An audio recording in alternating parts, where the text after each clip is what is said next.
Ngayon, dito na naman tayo sa wallet. Sa wallet, kailangan daw ang wallet ay brown. So, wala akong wallet na brown. Ito na lang, ito na lang ang aking bag na brown.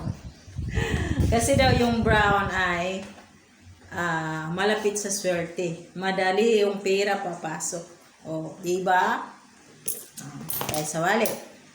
Ang wallet daw guys, kailangan ang wallet ay malinis. At huwag ninyong lalagyan ng wallet ng mga resita, ganyan, daming resita. Ako, sa totoo lang, mayroon pang medisina sa loob. Kasi pag umaalis ako, yung mga importanteng medisina nilalagay ko dyan. Para kung saan ako abutan ng mga sakit-sakit, ay mayroon agad.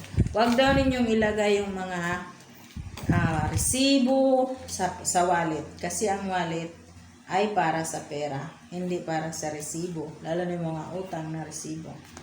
Yan. So, kukunin ko na medisina ko. Ano ang ilalagay daw dito, guys? Dapat daw maglagay tayo ng 888 pesos. Woo! Pamahiin pa more. Yan. Hindi. Gumawa na lang tayo ng pamahiin. Yan. 800.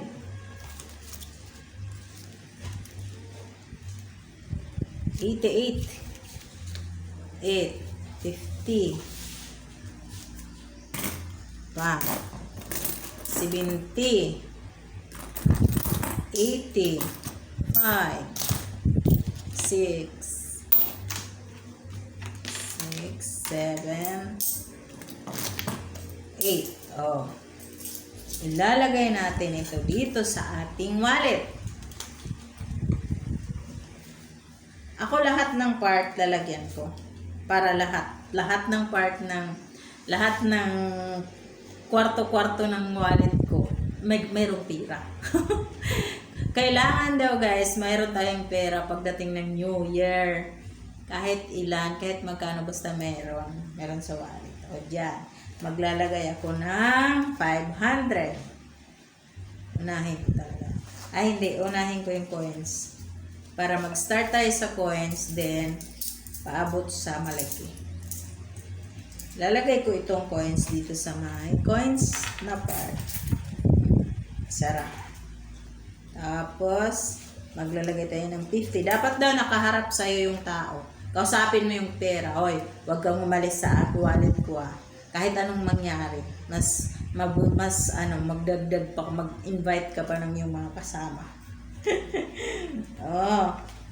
Kompleto na to guys, mula sa piso, 5 piso, 10 piso, at saka 20 piso. Inday o cry, ha? Yan. So, lalagyan ko din dito ng 100.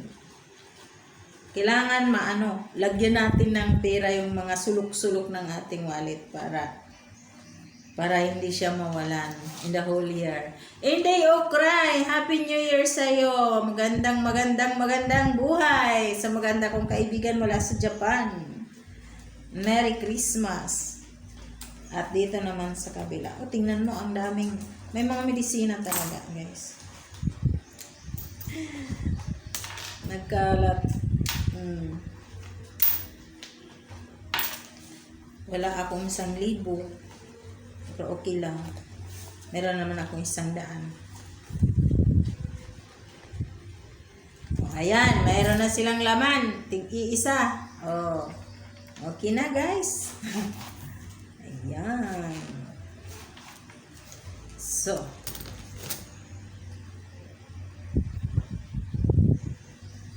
guys, bago mag New Year, lagyan nyo daw yung likod ng cellphone ninyo ng 50 pesos.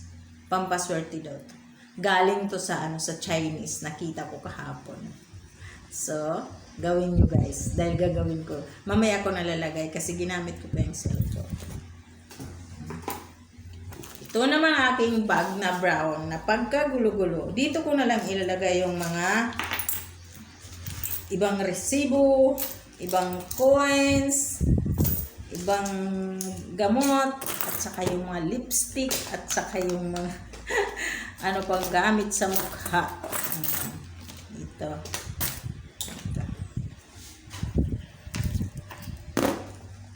Ay nako. Dami kong ginawa. Hindi na pala magkasya sa isang ano. Ngayon naman ay ang 12 na coin, na gold coin. 12 na gold coin. Lagay natin dito. Yan. Ilagay dito. Evelyn Vlogger, Happy New Year! Shout out, Evelyn. Shout out sa aking partner na nanonood, Gali Mamparo. Na hindi man lang nag-message.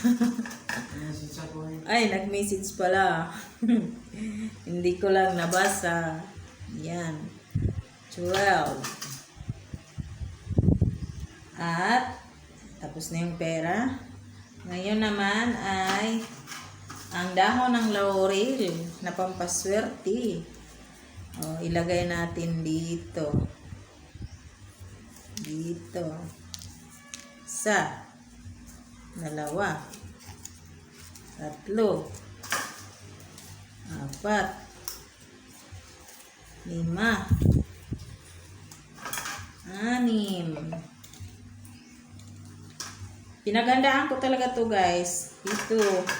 Lagi naman akong gumagawa nito every year.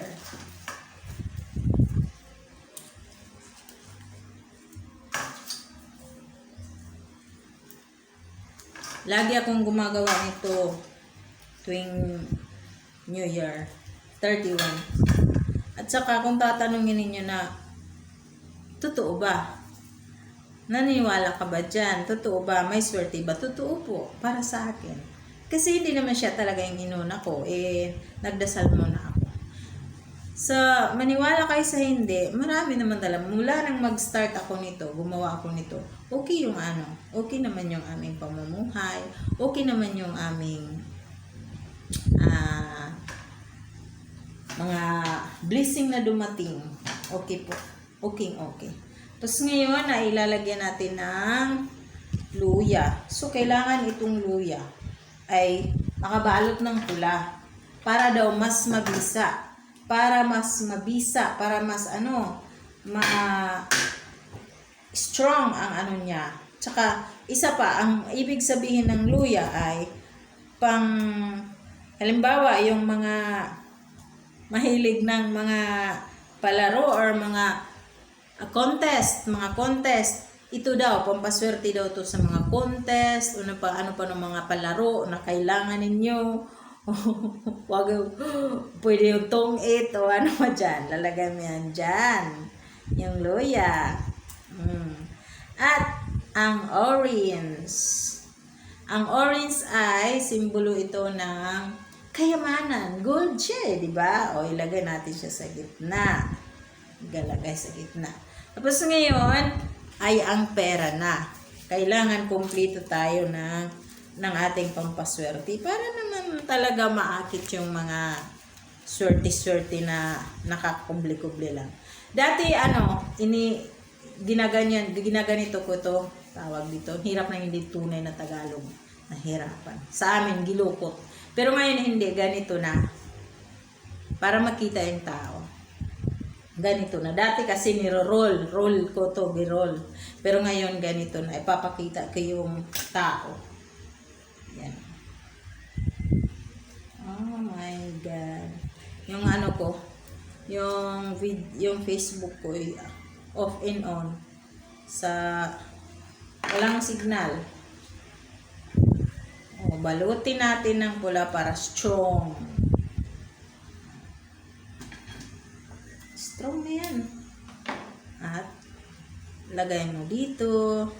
Ikaw nang bahala kung saan mo siya ilalagay.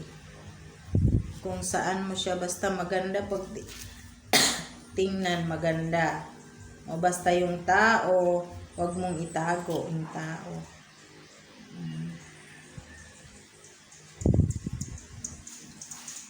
Parang gawin mo siyang flower vase. Gawin mong kaakit-akit. Yan, ganito. Dati nilulukot, niroroll. Ngayon hindi na. Kasi para daw makita yung tao, kawawa naman yung tao nasa loob. Yan.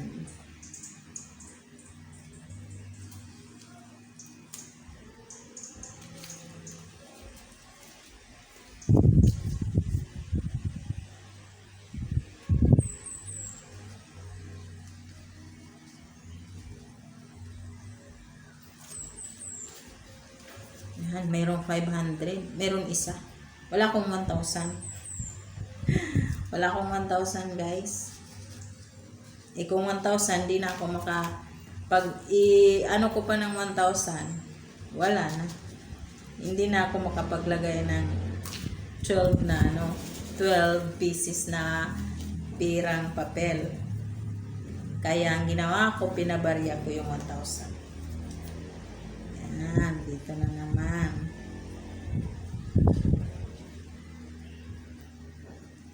Ilan pa? 1, 2, 3, 4, 5, 6. Kulang pa ng size. Pero guys, kung gusto niyo gumawa nito, pwede rin. Basta meron gagawin. Pero kung wala, huwag na natin pilitin. Maybe next time.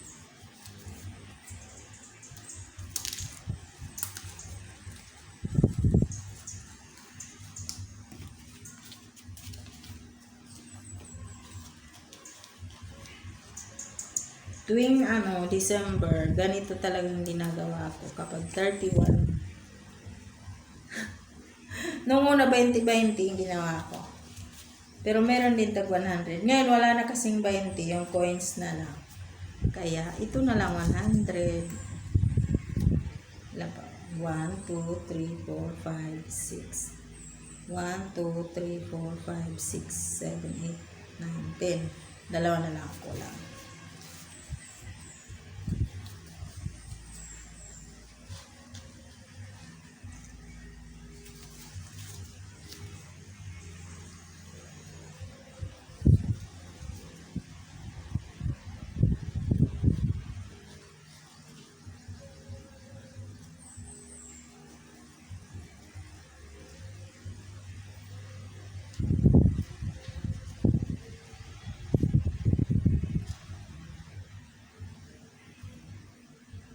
Ayan, tapos na guys, tapos na. Wala na pang kulay. Ay, my God, hindi ko pa pala nalagay yung cotton. Ito, ilalagay na lang natin itong cotton. Pero dapat nito guys, ilalagay mo sa loob ng, lalagyan ko itong isa. Para at least meron. Ilalagay sa loob ng pera. Para magaan daw ang ating pamumuhay, ang pagsasama. Lagyan din natin dito. Ayan. Oh. Finish na guys. Yan. Tingnan nyo oh. Ang ganda. Yan ang aking prosperity ball. So, tapos na siya. Lagay na natin yan dyan.